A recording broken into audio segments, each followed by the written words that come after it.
اب آپ نے علم کا استعمال کیسے ہم کر سکتے ہیں. اب وہ یہ جو ایک کوشچن تھا کہ بکس آپ پڑھتے ہیں, کوئی ٹائم آپ یوز کرتے ہیں, اگر کرتے ہیں دیٹس گڈ, تو اس کو یوز کیسے کریں.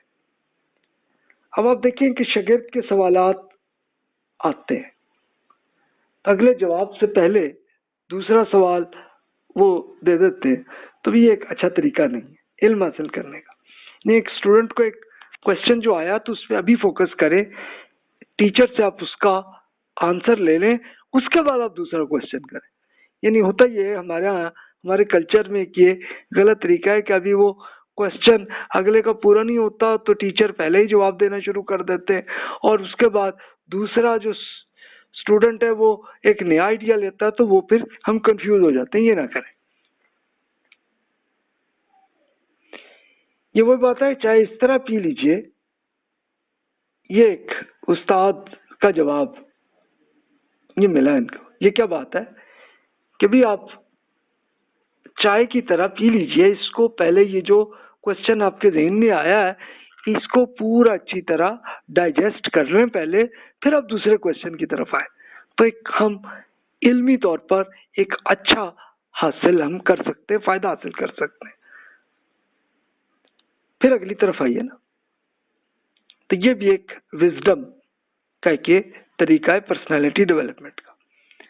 اچھا, ایک اگلا آئیڈیا بھی ہے کہ what is an edit box. اب یہ دیکھیں ایڈیٹ باکس کیا چیز ہے, یہ کوئی ہے آپ کے ذہن میں آئیڈیا؟ آپ نے سنا ہوگا انگلش میں. ایک اسکالر نے یہ کہا ہے کہ یہ ایڈیٹ باکس جو ہے یہ ہے کہ ٹی وی. اچھا, پریکٹیکلی دیکھیے تو پہلے واقعی ایسا ہی تھا جب انہوں نے یہ کہا. یعنی وہ اس میں بہت سارے آئیڈیاز, یعنی وہ اتنا زیادہ کنفیوز ہو جاتا تھا. تو آج کل آپ دیکھیے تو انٹرنیٹ بھی ایسا ہی ہے.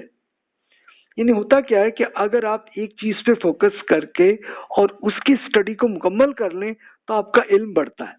لیکن اگر آپ وہ اتنا زیادہ کہ ابھی آپ ایک ویب سائٹ پہ ہیں, پھر تیزی سے آپ دوسرے میں, تیسرے میں, تو پھر اب کسی چیز بھی کوئی کلیئر نہیں ہوتی, ڈائجسٹ کچھ بھی نہیں ہوتا. اس چیز سے ہمیں بچنا چاہیے.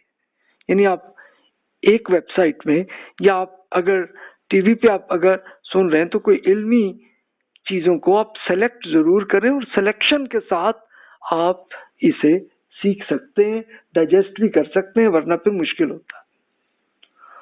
Watching too much causes stupidity. یعنی اسٹوپڈ ہم ہو جاتے ہیں, یعنی اتنا زیادہ ہو جائیں تو پھر یہ ہوتا ہے. اس سے بچیں نہیں. How to use television, useless website, useless activity in Facebook and WhatsApp. حقیقتاً آپ دیکھیے کہ بہت سارے بھائی بہن مجھے کرتے ہیں کہ ویب سائٹ کھولتے ہیں, اچھا اس میں سے علم حاصل نہیں کر رہے ہوتے, بس کچھ نہ کچھ دیکھا, کچھ ہوا, یا یوٹیوب میں کچھ نہ کچھ دیکھا, وہاں سے لے کے کہیں اور تیزی سے چلے گئے.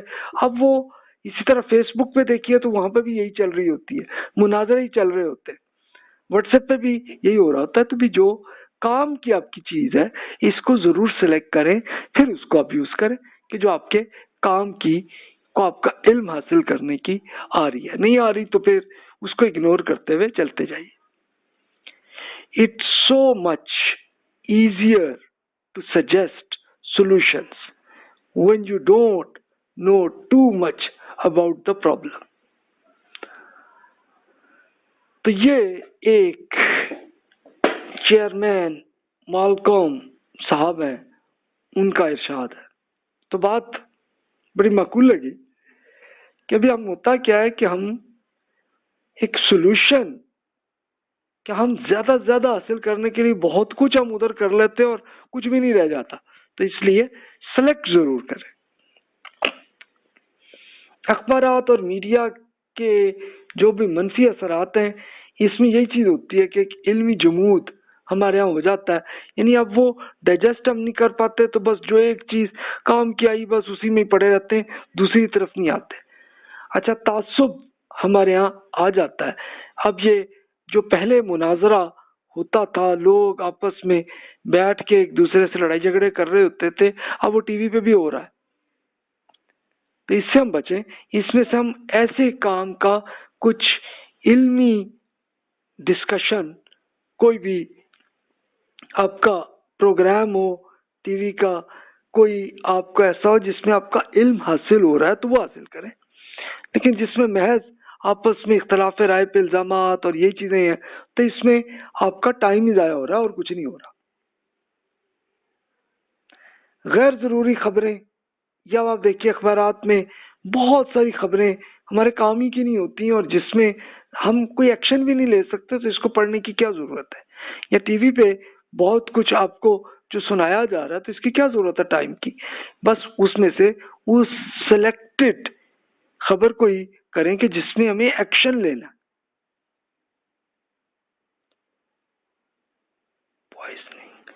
تو اس کو ہم سلو پوائزننگ ہم کہتے ہیں، یعنی جس سے ہم ایک منفی اثرات آ رہے ہوتے ہیں، تعصب آ رہا ہوتا ہے یا جمود آ رہا ہوتا ہے، تو اس سے بچیں. تو بس یہی ایک سجیشن ہے. آپ کا اگر اختلاف ہو رہا ہے تو بلا تکلف آپ اختلاف کریں کہ ایک حق ہے. اب آپ کے لیے ایک کچھ اسکالرز، ان کا نام میں آپ کے سامنے عرض کرتا ہوں. کیوں؟ ایک اسکالر تھے مسلمانوں کے، حنین بن اسحاق، 873 میں ان کا انتقال ہوا. اسی طرح اٹالین ایک اسکالر تھے، جیرلڈ شاید ان کا نام تھا، اب ظاہر ہے اٹالین زبان نہیں مجھے آتی. 1187 میں ان کا انتقال ہوا. تو بھی دونوں نے حضرات نے کیا کام کیا اور اس کا کوئی فائدہ ہوا؟ کیا کیا انہوں نے؟ اگر آپ چاہیں تو انہی حضرات کے آپ گوگل پہ آپ سرچ کر لیں اور پڑھ لیں انہوں نے کیا کیا جی. اور نہیں اگر موڈ ہے تو میں عرض کر دیتا ہوں. حنین بن اسحاق ایک بغداد کے ایک اسکالر تھے، اور انہوں نے کام یہ کیا تھا کہ ان کے زمانے میں جو کچھ بھی علم تھا وہ زیادہ تر یونانی زبان میں تھا، اور اسی طرح انڈیا میں ہندی بلکہ سنسکرت کا اس زمانے میں جو کچھ تھا. تو حنین نے یہ دونوں زبانیں آتی تھیں، اور انہوں نے اس زمانے کی جو بھی بکس تھیں ان سب کو ٹرانسلیٹ کیا تھا عربی زبان. اور اس کا پھر رزلٹ کیا ہوا تھا کہ وہاں جا کے مسلمانوں میں علم کا بہت بڑا ذوق آ گیا تھا، اور اس زمانے میں جو بھی علوم ان کو جتنے دوسری قوموں میں جو تھے وہ سارے انہوں نے حاصل کیے تھے. اسی طرح جیرلڈ صاحب جو اٹالین تھے، انہوں نے کیا کیا تھا کہ اب یہ 1187 میں ان کا انتقال ہوا، تو اس سے پہلے انہوں نے یہ ہوا تھا کہ یہ ایک کروسیڈز کا پیریڈ تھا کہ جس میں اصل میں یورپینز نے آ کے فلسطین کے پورے ایریے کو فتح کر لیا تھا. تو اب مسلمانوں کا جو کچھ علم تھا تو اس کی بکس انہوں نے لے لی تھی، اب شاید چھینی ہوں گی یا پرچیز کی ہوں گی، جو بھی کیا انہوں نے. اس میں سے جیرلڈ ایک اسکالر تھے، انہوں نے اب وہ عربی میں پورا علم اب 1187 کے زمانے میں جو کچھ تھا اس سب کو انہوں نے ٹرانسلیٹ کر کے اپنی لٹن زبان میں، اٹالین زبان میں انہوں نے ٹرانسلیٹ کیا تھا. اور اس کا پھر رزلٹ کیا ہوا تھا کہ اب اس زمانے میں یورپ میں ایک علم کا ذوق آ رہا تھا، اور انہوں نے اس کو پڑھا، اور پھر اور یورپین ممالک میں انہی بکس کو جو عربی سے ٹرانسلیٹ ہوئی تھیں ان سب کو وہ ٹرانسلیٹ کرتے کرتے انگلش میں، فرینچ میں، جرمن میں، ہر زبان میں وہ ٹرانسلیٹ ہوتی چلی گئی اور وہ آیا. تو آج اس کے لیے ایک ایگزامپل میں یہ عرض کر دوں کہ جیسے مسلمانوں کے ایک بڑے اسکالر غزالی صاحب تھے جو سائیکالوجی کے بڑے اسکالر تھے، تو ان کی عربی میں بکس ہیں، تو ان کو اب بھی یورپ کی یونیورسٹیز میں پڑھایا جاتا ہے، اس کی ٹرانسلیٹ کر کے انہوں نے اپنی زبان میں کیا ہوا اور وہ ہے. تو آپ خود امیجن کر سکتے ہیں کہ اس طرح سے علم کو یوز انہوں نے ایسے کیا.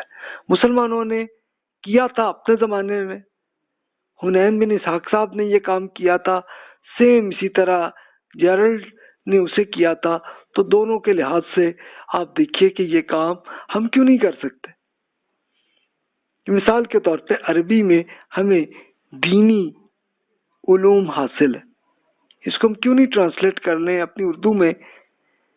پھر اسی طرح دنیاوی معاملات میں انگلش میں بہت کچھ علم سائنس کا میں حاصل ہے، اس کو ہم اپنی زبان میں کیوں نہ ٹرانسلیٹ کریں. لیکن انفارچونیٹلی یہ ہوا ہے کہ ہمارے یہاں جن اسکالرز نے ٹرانسلیٹ کیا تو انہوں نے بہت مشکل زبان میں کیا. نہیں جی، اسے آزاد طریقے سے ہم کیوں نہ اس طرح سے ہم اسے کر لیں تاکہ ہمارے بچوں کو ایک آسانی سے پڑھنا ہو جائے.